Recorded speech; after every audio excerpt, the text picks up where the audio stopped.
quiere conocer la visión yihadista del director gallego Oliver Lache en su última película Sirat, nominada a Mejor Película Internacional en los próximos premios Oscar, quédese, sígame y ya se la cuento.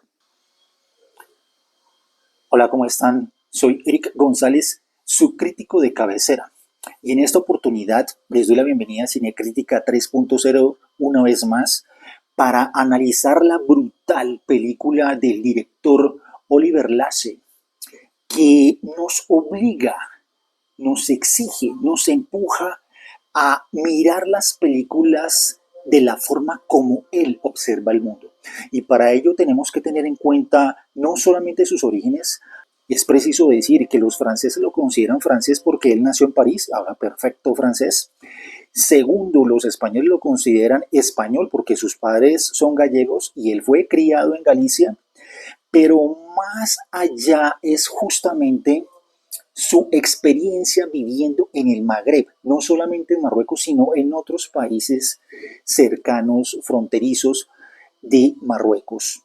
Entonces, esa es la importancia de la obra de él, observarla desde el punto de vista de la cosmovisión o las cosmovisiones que han impregnado esa carrera cinematográfica tan destacada, ya que en sus 4 películas todas han participado en el Festival de Cannes y siempre ha obtenido un galardón.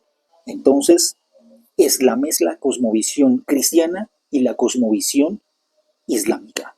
Por eso es que sus películas, a partir de Mimosas, se puede decir que él exhibe una doble narrativa, teniendo en cuenta que claramente se observa esa influencia del sufismo, que es la rama mística del Islam, o la rama esotérica, o la rama más interna, profunda, espiritual del Islam, que claramente ha ejercido una fuerte influencia en Oliver Lache, de quien podríamos decir que es o un aspirante a derviche o él ya es un derviche.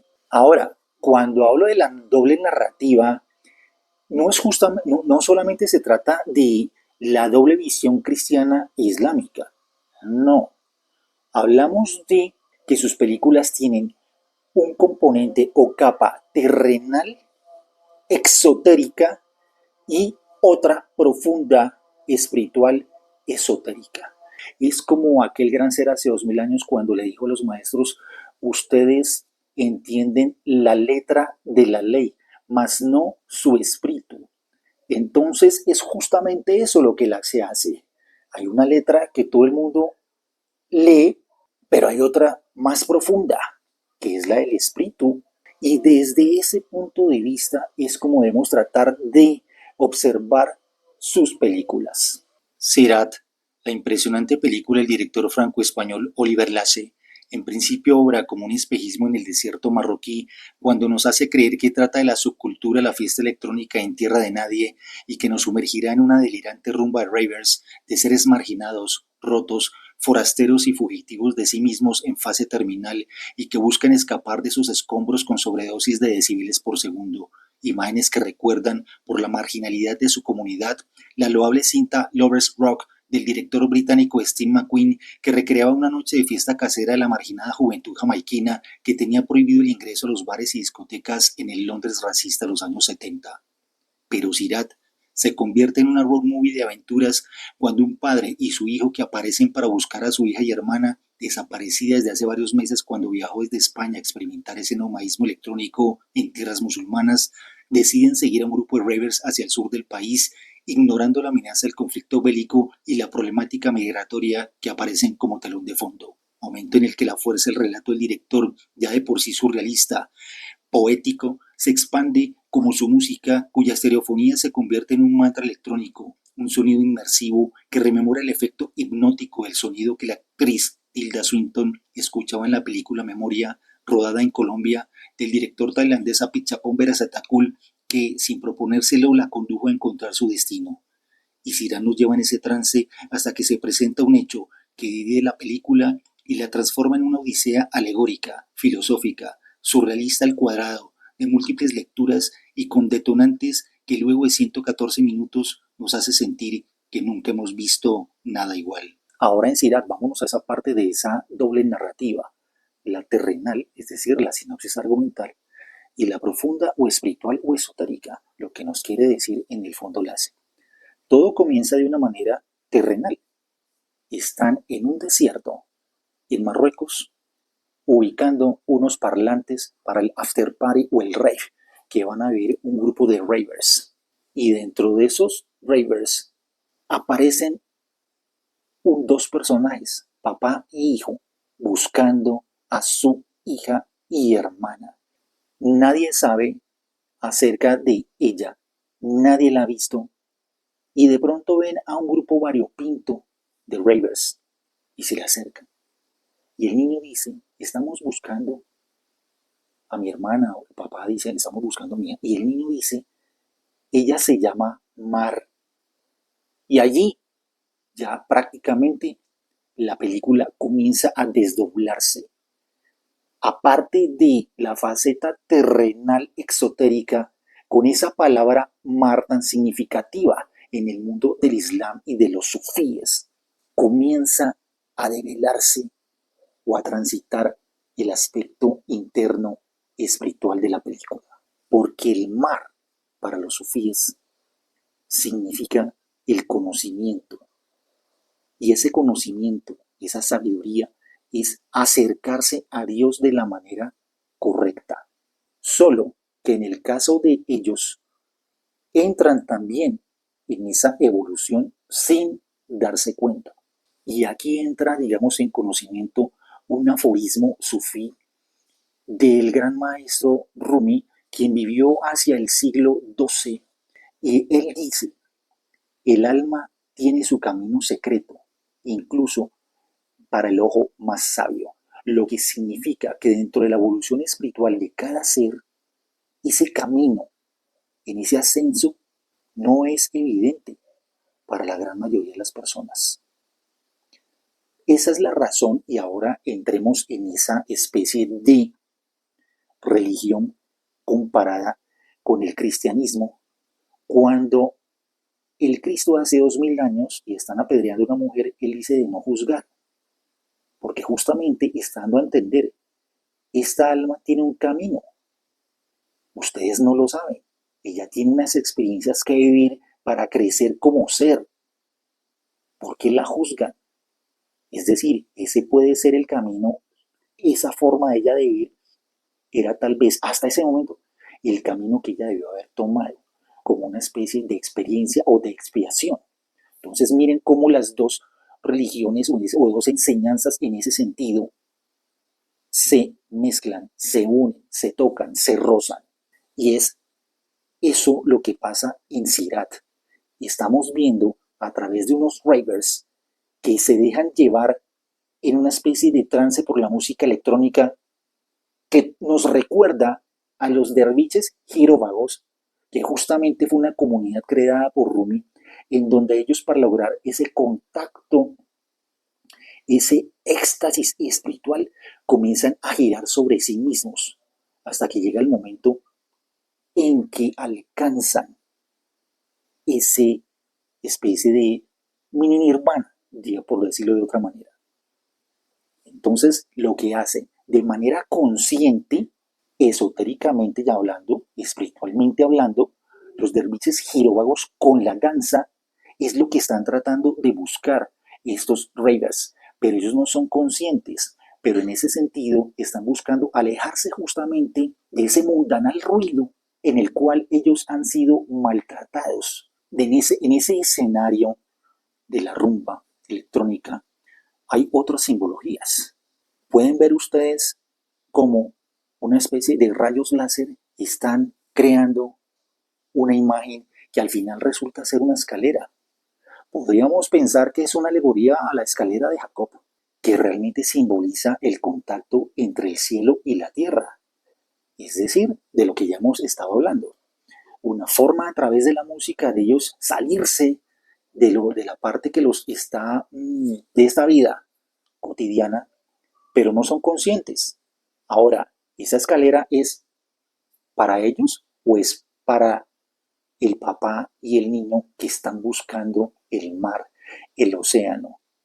y también para los 5 personajes que justamente los inducen a esa travesía, ya que ellos le dicen que va a haber otra fiesta en la frontera sur del país, rumba electrónica, rave, al cual ellos se dirigen y el papá y el niño toman la decisión de seguirlos. Entonces, es inconscientemente ese grupo va a comenzar a subir a la fuerza esa escalera. Pero antes de seguir a ese grupo variapinto de ravers, sucede algo bastante significativo e incluso simbólico. Entonces, que tiene las dos connotaciones también, la parte terrenal y la parte espiritual. Cuando llega el ejército a desalojarlos, a desplazarlos de ese lugar, porque se ha iniciado un conflicto bélico. Entonces, por protección deben marcharse. Eso tiene todo un significado. Pero lo que nos interesa es los dos aspectos, el terrenal de las guerras que realmente ocurren, ¿sí? De las cuales las noticias nos informan a diario, pero nos habla a nivel simbólico de la yihad, de la guerra santa, con la presencia del ejército.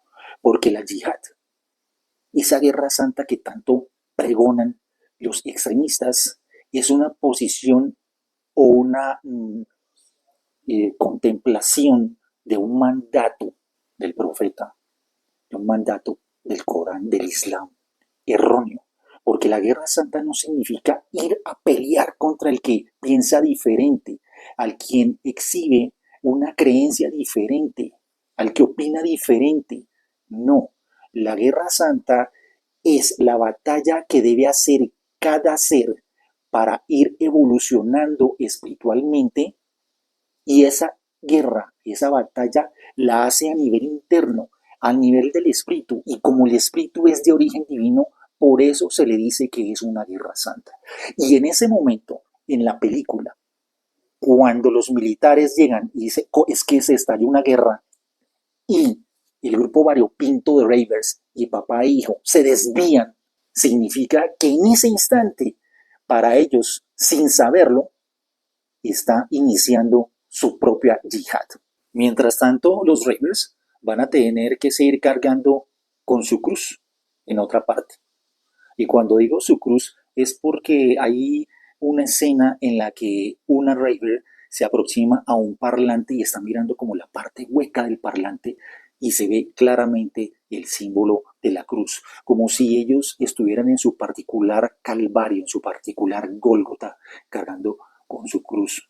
Pero tengamos en cuenta cómo se relaciona tanto ese pensamiento sufí con el cristiano, porque justamente hay otro aforismo sufí que dice que a través de la herida llega la luz. Antes de desviarse de la caravana que ha organizado el ejército para despejar el área, se presenta una escena bastante importante. El niño es quien le dice al papá que se desvíe, es el que toma la iniciativa. El niño es el que le dice justamente a ese grupo de ravers que su hermana se llama Mar. Y tercero, una de las ravers protagonistas que se da cuenta que papá e hijo los están persiguiendo con su camioneta, los espera y le dice, ustedes no deberían tomar este camino, es muy peligroso.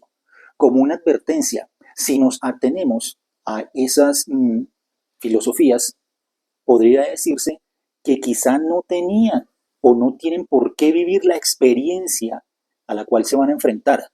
Entonces, es la importancia de las decisiones del jovencito más que del padre. Ahora, desde sus principios, la película es absolutamente poética, y no me refiero a esas imágenes a las cuales ya nos ha acostumbrado el director gallego. Si recordamos las espectaculares imágenes de Mimosas cuando la caravana atraviesa esa cordillera del Atlas, o las espectaculares escenas iniciales de la película Lo que arde del 2019, cuando nos está mostrando, aunque no nos damos cuenta en un principio, cómo están talando el bosque gallego, sino en ese sentido de la poesía surrealista que definió André Breton cuando dijo que poesía era ese encuentro fortuito entre un paraguas, una máquina de coser y una mesa de disección.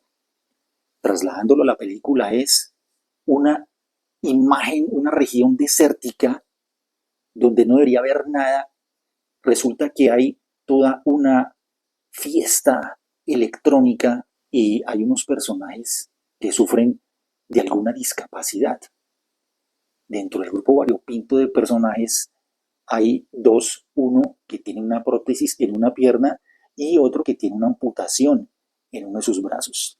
Entonces, en ese sentido, me parece que la película es poética. Ya de allí en adelante, pues las imágenes nos van absorbiendo y la película es poética dentro de los términos sufíes que nos presenta el director, ya que tengamos en cuenta que el primer gran maestro sufí es considerado obviamente Jalaluddin o Jalaluddin Rumi, eh, que él era poeta y a través de su poesía expresaba verdades espirituales. Pero como lo dice el señor Ibn al-Arabi, que es considerado tal vez el maestro sufí de más alta estatura espiritual, quien vivió por la época de Rumi, en la península también de Anatolia, él nos dice en este libro de tal vez ese maestro sufí del siglo XX, llamado Idris Shah, nos dice, hay poemas de Ibn el Arabi que pueden leerse en un sentido dinámico. El significado comienza en un tema y se va transformando en otro. La película Sirat comienza mostrándonos un tema y realmente se bifurca, se transforma en otro.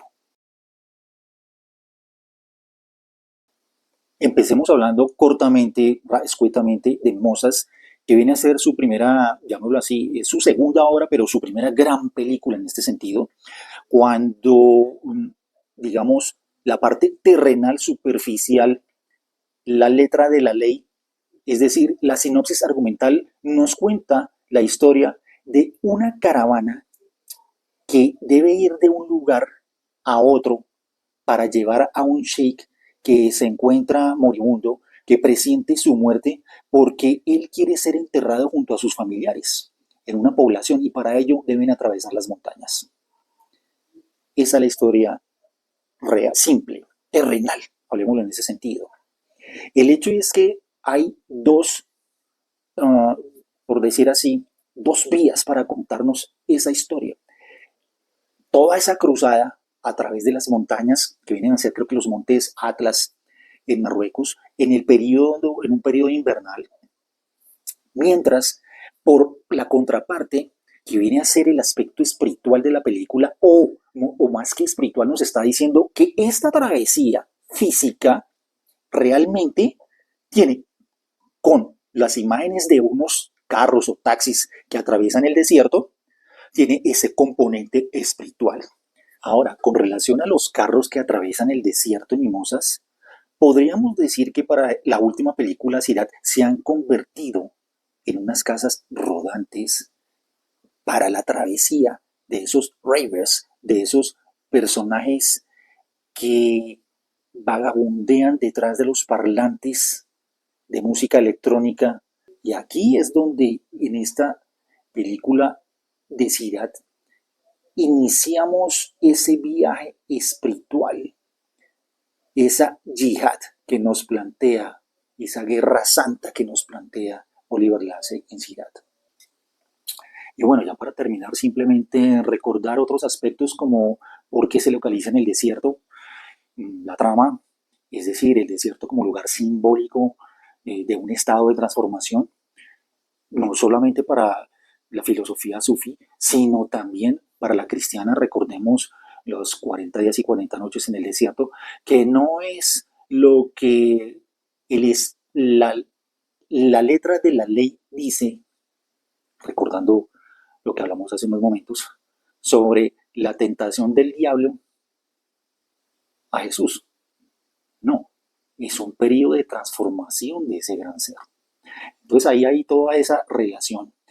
Y las imágenes también es bueno hablar un poco antes de irnos de las imágenes de ese tren que, no, en donde están los protagonistas encima del techo. junto con aquellos inmigrantes que tendríamos que suponer que están huyendo de la guerra que ocurre al sur del país, al sur de Marruecos, y que nos presenta también ese fenómeno de la inmigración, pues mediante ese sistema de transporte que ya nos presentaron dos directores con dos películas mexicanas hacia más o menos el 2009-2013 que se llamaban Sin Nombre y La Jaula de Oro. Pero que si nos trasladamos justamente al continente africano nos hace recordar por esa travesía desértica dos películas italianas que son Yo Capitán, que fue nominada al Oscar extranjero, y una anterior a esa que se llamó Mediterránea. Y bueno, no siendo más, espero que este análisis les haya servido para entender esta película del director Oliver Laxe y también que de pronto los invite a buscar por allí, a escudriñar para verse las películas anteriores de él, especialmente Lo que arde del 2019 y Mimosas, que bueno, no es más. Así que los dejo porque se me hizo tarde.